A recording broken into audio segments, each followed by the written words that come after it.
It's the first day of Good News Club, and a room full of elementary students is waiting to see what's in store for them.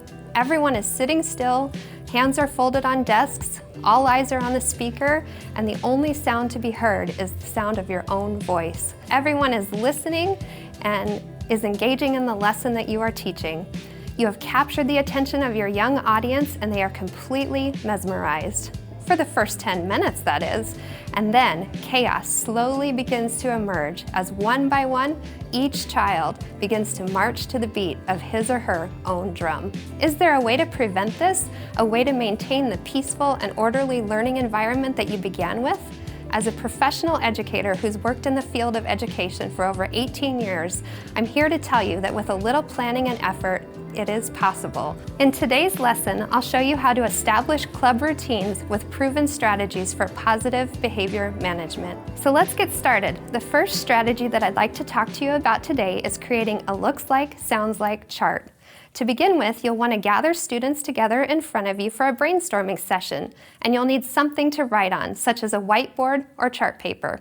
Ask students to share with you what things they need in order to be successful learners, and take time to write down all of their suggestions. They'll probably say things like, "I need the room to be quiet," or "I need everyone to keep their hands and their feet to themselves."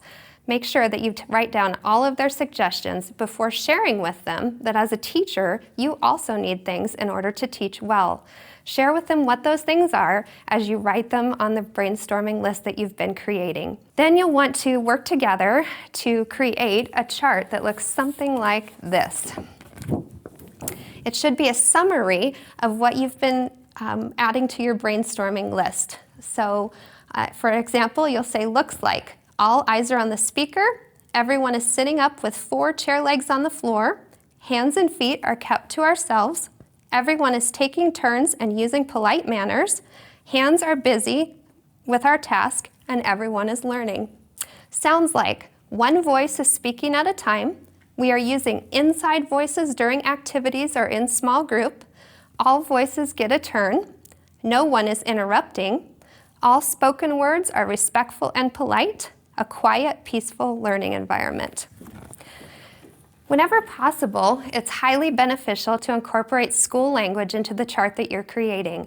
This will make sure that you don't overwhelm or confuse students and will ensure consistency in school procedures that they are already familiar with. And it will just make your life a whole lot easier. An important note, if you've created the looks like, sounds like chart and you're still having difficulty with your class, I would repeat the brainstorming process and repeat the process of creating a new chart for specific club routines. For example, if you're having trouble with getting your students to line up efficiently, then you might create a looks like, sounds like chart for the process of lining up. And the main thing that's important to remember about behavior management is consistency and follow through. Students need to know that you mean what you say and that you're going to follow through on what you've said.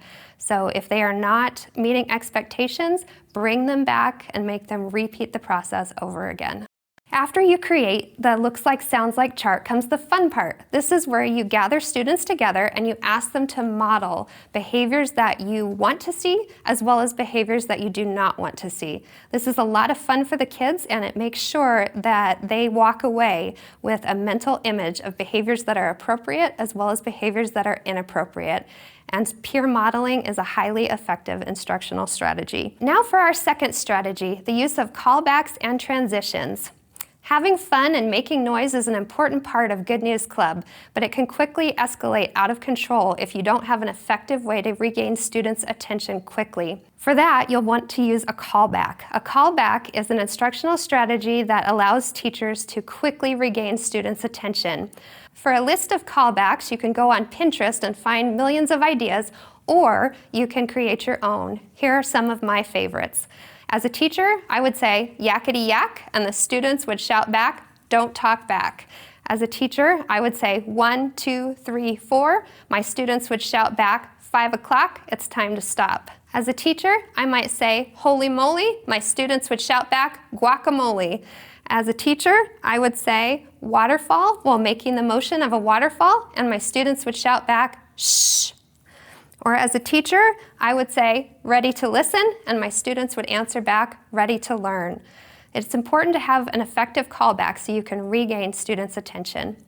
The next thing I want to talk about is transitions. Transitions are when students move from one place to another. It's important that they do this quickly and efficiently. There are many different strategies to use for transitions. For example, you could use songs such as to the tune of "If You're Happy and You Know It." You could say, "If you're ready for a story, find a seat."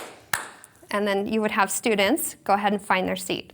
Or you can do a countdown. You can front-load students with your expectations for behavior, and then you can tell them that you're going to count down from 5 to 0 and that you want them to transition quickly and quietly exactly the way you ask. And then you would proceed to count down 5, 4, 3, 2, 1, 0. And by the time you get to 0, students should have transitioned smoothly, quietly, and efficiently. You can also do a Simon Says game with them while they're transitioning, or you can give them an action to do while they're transitioning, such as walk on your tiptoes quietly as you line up at the front door. Another transition tool that I love to use is called Quiet Spray. Quiet Spray is where you take a spray bottle. You can write Quiet Spray on it, you can decorate it, and whenever you want students to quiet down and to refocus on you, you simply walk around the room and you mist them with your Quiet Spray, signaling that it's time to quiet down and pay attention again. The final thing I'd like to talk with you about today is incorporating positive systems of behavior management and rewards. Students love to earn rewards, and this is a very effective instructional strategy for maintaining student engagement. You can find a system that works for you, that's quick and efficient. Some of my favorites are the Blurt Bean jar. This is a jar that you decorate creatively, and you use pinto beans or poof balls.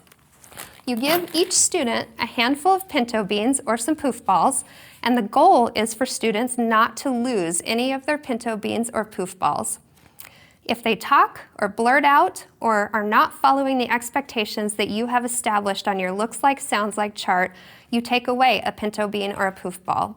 At the end of your club or your lesson, every pinto bean or poof ball that students have kept successfully goes into the Blurt Bean jar, and when the jar is full, they earn a party, a reward, or some kind of fun activity time. Another one of my favorite systems is the use of the mystery reward chart. This is an incentive chart with hidden rewards that students can earn for positive behaviors. At the end of a club or a session, if students have successfully followed the looks like, sounds like expectations, call a student up to the front of the room and allow them to choose a reward, such as a bubblegum party. Another strategy I like to use is writing a phrase on the board, such as "You earned it, you deserve it."